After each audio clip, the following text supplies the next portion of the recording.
So, good evening guys. Time check, 10:48 ng gabi. So, kaninang umaga, ah, ano pala, yung topic natin kanina is yung ginagawa natin two-story, 10-unit apartment. So, na-mention ko kanina na mag-design tayo or magle-layout tayo ng pipings, plumbing natin.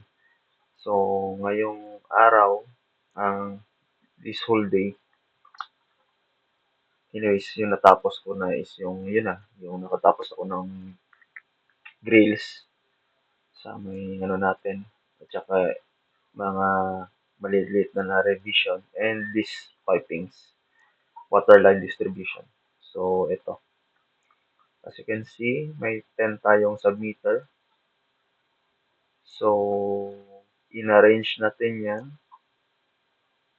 Dito ako natagalan actually kasi tiningnan ko dapat hindi siya bumunggo sa bintana. Yan, ito yung kagandahan ng SketchUp kasi dito nyo makikita kung bunggo talaga o hindi yung mga pipings nyo. So, yan yung maganda sa layout. So, dito makita nyo ito yung mga submeter. So, nakadistribute yan. May pang second floor, may pang ground floor. Ayun. At kung anong unit, nakadistribute yan. And linagay ko dito sa may poste actually.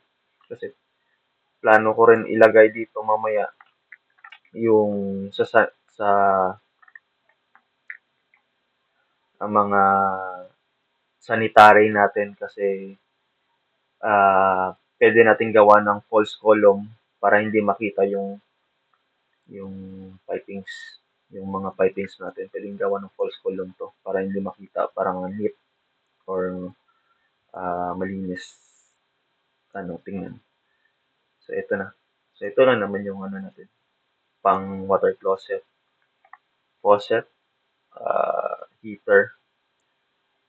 Then meron tayong sa may kitchen sink. Yan na naman eh. Same as true sa lahat. So, yun. Yan, makikita nyo. Ito siya. Kay taas. Dito yan sa poste talaga. Dito ko yung pinapadaan. Yun. Just dito naman. And dito. So, yun.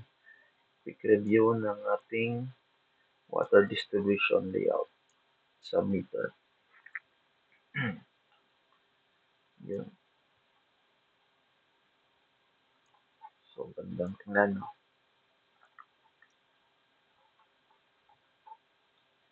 Tingnan natin yung mga fittings. Yun. Ito yung mga fittings natin, no? May elbow, may T. I don't know kung paplagyan pa ng owner or ng uncle ko ng gate valve dito. Pero kasi parang redundant naman eh. May gate valve na tayo dito eh. So may ano pa lang. So kung magkukumpuni, pwede namang i-shutdown ito. At saka may mga check valve naman yan. Every amenities like dito, may mga check valve yan. Sa ilalim ng faucet ng kitchen sink, may mga check valve yan. So, redundant na. Usually ginagawa lang yan pag isang line, commonly isang line yung second floor at saka yung ground floor.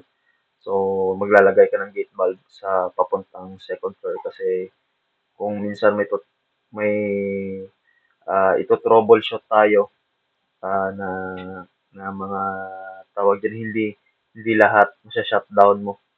So, kung may problema yung second floor, no need na i-shutdown mo pati yung ground floor. O kung may problema yung ground floor, no need na i-shutdown mo yung second floor. So, pwede yan. Yan yung purpose ng gate valve. Diversion ng water. Yan. Oh, ganda, no? So, nahirapan lang ako sa elevation kasi tambak to. So, usually, yung pagkuha natin ng elevation, commonly, nasa tiles, finish ng tiles, tapos especially like sa water closet, yung ganyan, ilan elevation mo. Ranges from 150 mm and up. And for the faucets, yun. At saka sa may ano rin, shower. Yan sa kitchen sink, magkakaiba sila ng elevation sa tawag niya sa may ah, tiles. Then from tiles naman, yun na, bababa ka naman kasi syempre, ang thumb rule, thumb rule, sorry, rule of thumb, basta pipings, yung natutunan ko sa mga senior engineer natin, kauna kasi bagito pa noon eh. So, yung natutunan ko sa mga boss ko noon, rule of thumb, basta PVC or plastic pipes, nakalibing yan, and for galvanized iron or GI pipes, naka-expose yan. Yan yung rule of thumb. Yun. So, yun. So, ito na. Yun. Ganda naman ano. So, thank you. Yun lang. Magde-design naman ako mamaya ng tawag din, um, sanitary natin. Para sa bukas naman may i-share naman ako. Thank you.